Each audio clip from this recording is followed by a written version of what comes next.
In the grim darkness of the far future, the remnants of the Aeldari Empire still guard relics of unspeakable potency, weapons born of art and agony, devices that twist the fabric of reality, and creations so ancient their makers are now myth. What remains of this once omnipotent species carries not just technology, but tragedy. Every artifact, a monument to both genius and hubris. In this video, we introduce 10 of the most devastating and reality-defying Aeldari instruments of war, each a window into a civilization that once ruled the stars and now fights to keep its dying light aflame. The Crucible of Malediction, the Screaming Cage. Among the Drukhari, cruelty itself is a craft. The Crucible of Malediction embodies that art, a grotesque urn, forged in the agony of psychers. These vessels, wrought by homunculi artisans in the shadowed foundries of Kamara, contain the distilled torment of hundreds of captured witches. Their souls are trapped within, endlessly shrieking in the psychic dark until the crucible's seal is broken in battle. When unleashed, the effect is instantaneous and hideous. A blast of psychic anguish ripples outward, invisible yet deafening to any mind attuned to the warp.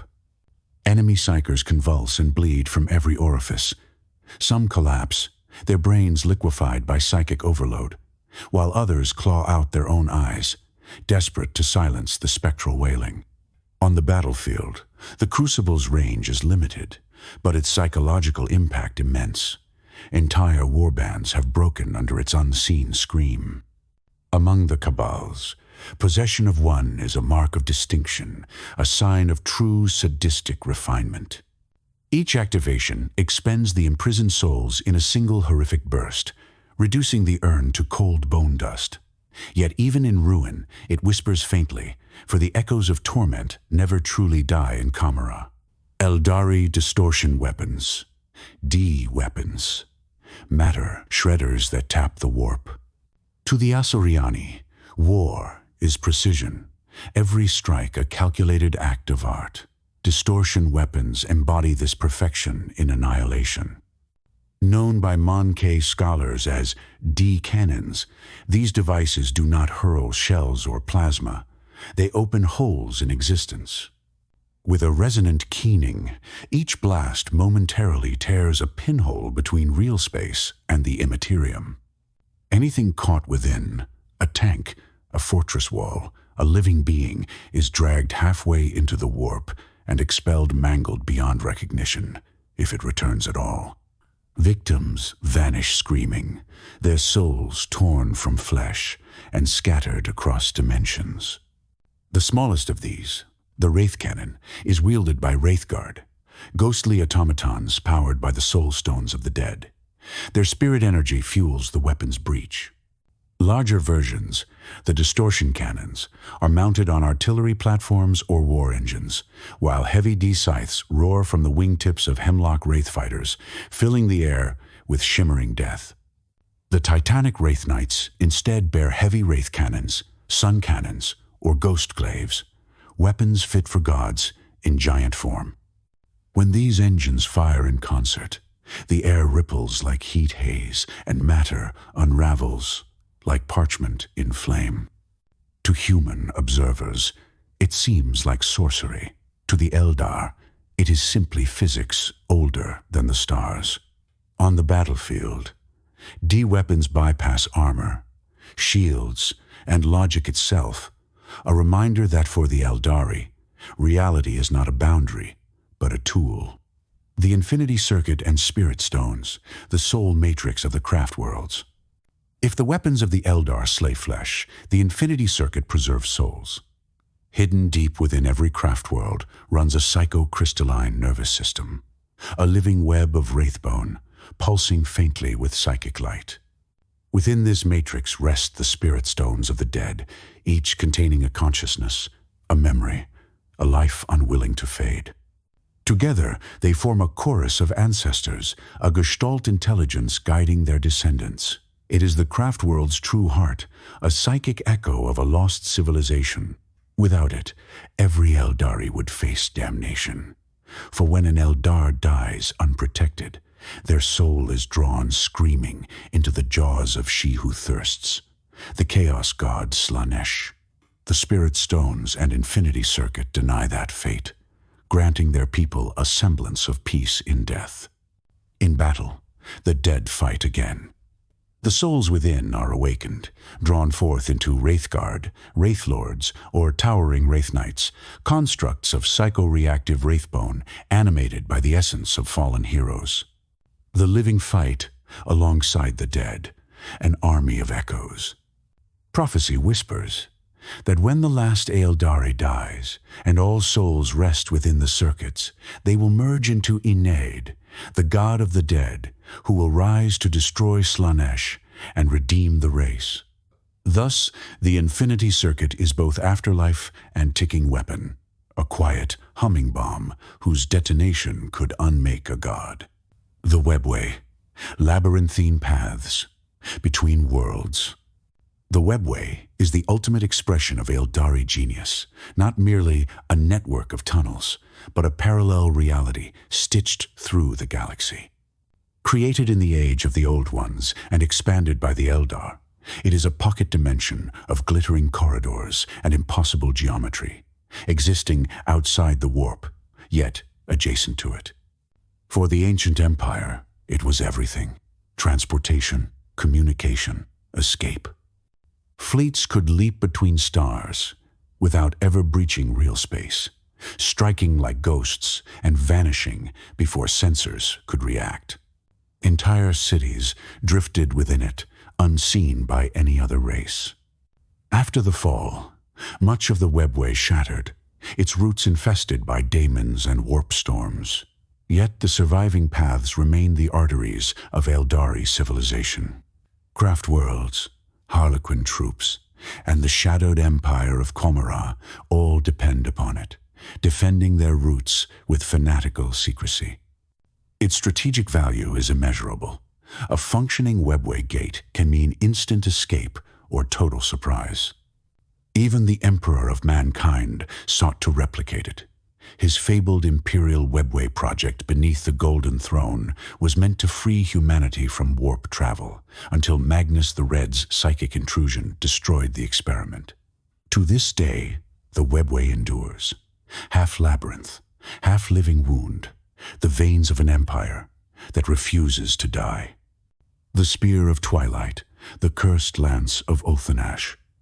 Deep within the vaults of Craftworld Eondon, sealed behind runic locks and songs of mourning, lay a relic none dared to touch, the Spear of Twilight, said to contain the dying wrath of a star.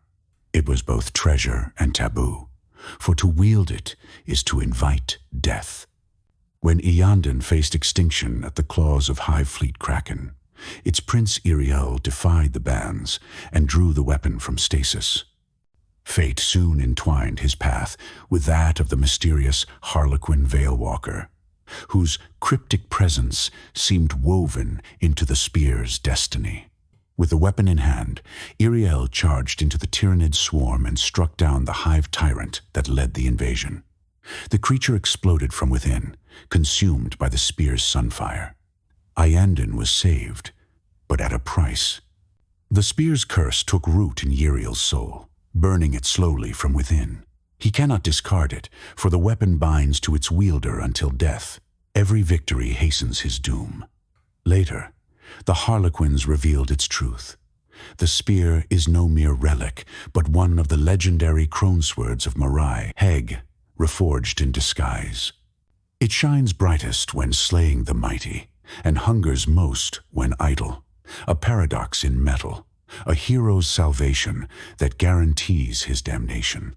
Among the Aeldari, Iriel is both savior and doomed martyr, his soul already half claimed by the weapon he dared to wield. The Wailing Doom, the living blade of a war god. When an avatar of Khaine awakens, the forge shrines quake. Molten metal flows, blood boils in the veins of the craft world, and from the heart of the crucible rises the Wailing Doom, a weapon that is not forged, but born. The blade is an extension of Khaine's essence, a molten relic that may take the shape of sword, axe, or spear, depending on the avatar's will. In battle it screams, a psychic shriek of divine hatred that cuts through steel and sanity alike. The Wailing Doom can slice tanks in two, melt armor to slag, and even strike at range by hurling blasts of god fire. Legends claim its edge can harm the immortal, that even daemons recoil as their essence burns away. It is said the weapon remembers every soul it has slain and sings their pain with each swing. When the avatar strides forth, bearing the doom, every Aeldari warrior fights as though Khaine himself stands beside them, for in truth he does. No foe willingly faces it twice. The Wailing Doom is war made manifest, the incandescent wrath of a god, burning across the battlefield until all that remains is ash and silence. The Sword of Khaine, the Widowmaker, godslayer of Eldar myth. In the oldest Aeldari myths, tales older than any star, there is a weapon that even gods dread, the Sword of Khaine, the Widowmaker. Its story is carved in poetry and pain. When the war god Khaine demanded from the smith god Vaul 100 enchanted blades as ransom for the lives of the captured deities Isha and Kurnis, Vaul forged 99 masterpieces and one common blade. Khaine discovered the deceit, and their war shattered heaven itself. From that final false blade, Vaul later forged Anaris, the sword wielded by the hero Eldanesh, who dared to face Khaine in single combat. Eldanesh's blood baptized the weapon, and Khaine's hands were forever red, earning him the name Bloody-Handed One. Whether the Widowmaker truly exists in the present age is unknown. Some say it lies buried upon a crone world, half sunk in the iron dust of the Eye of Terror, waiting for another fool hero to grasp it.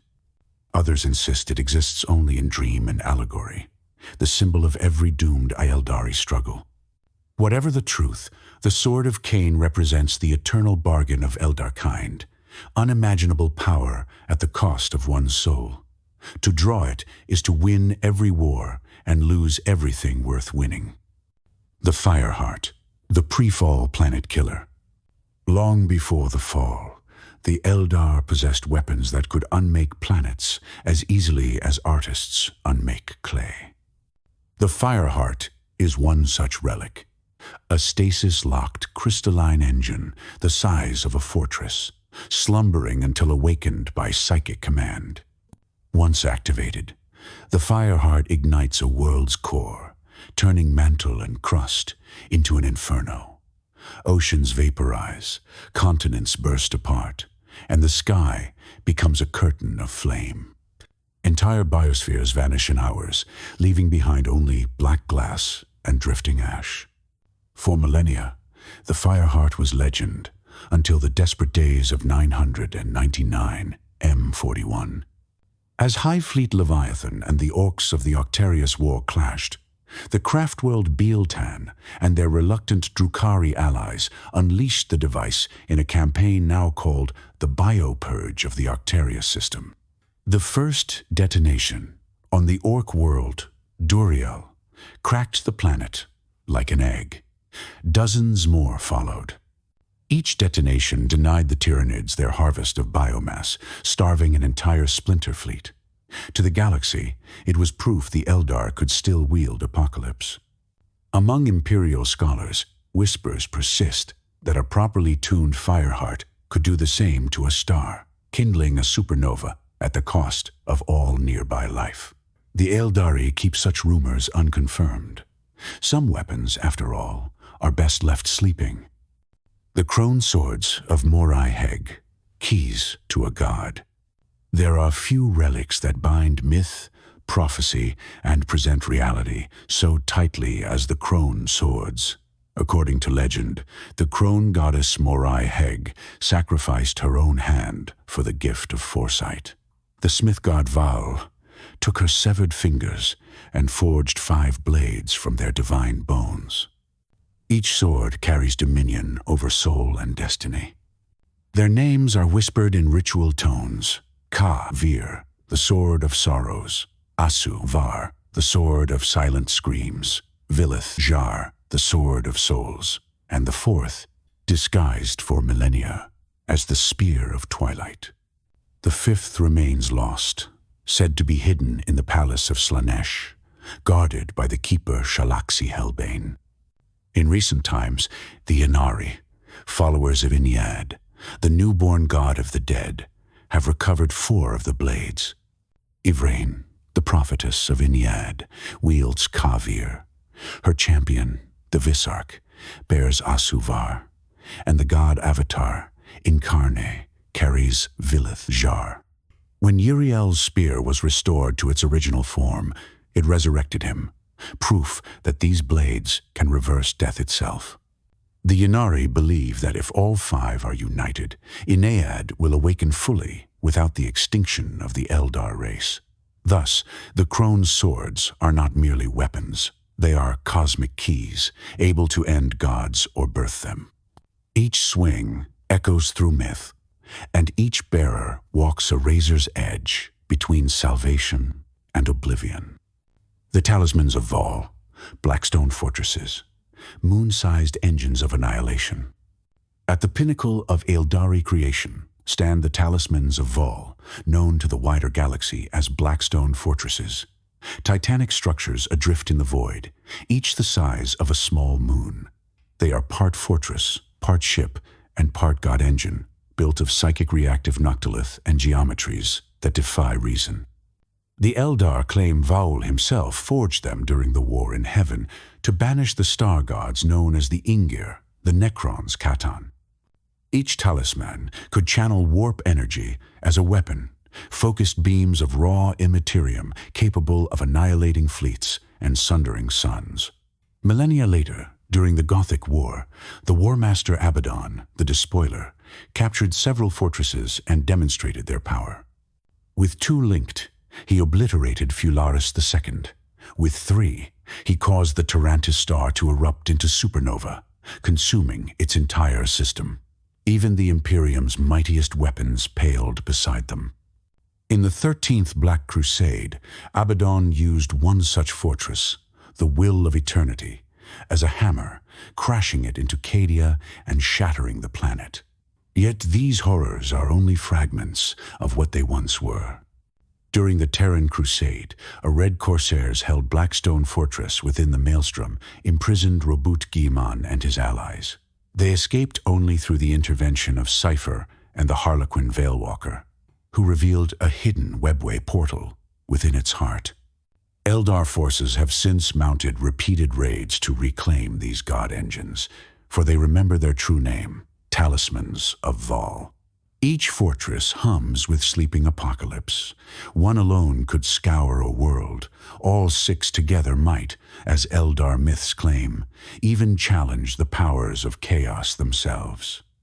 They are both crown jewel and curse of the Aeldari race, the ultimate proof that their genius was matched only by their doom. In them lingers the echo of an empire that once challenged heaven itself and lost. In the end, the Aeldari remind us that true power is never without a price. Their greatest weapons are more than relics. They are warnings carved into the fabric of the galaxy. If you've enjoyed peering into the myths and madness of this dying empire, there's far more to uncover. Like, subscribe, and join us next time as we venture deeper into the shadows of the 41st millennium.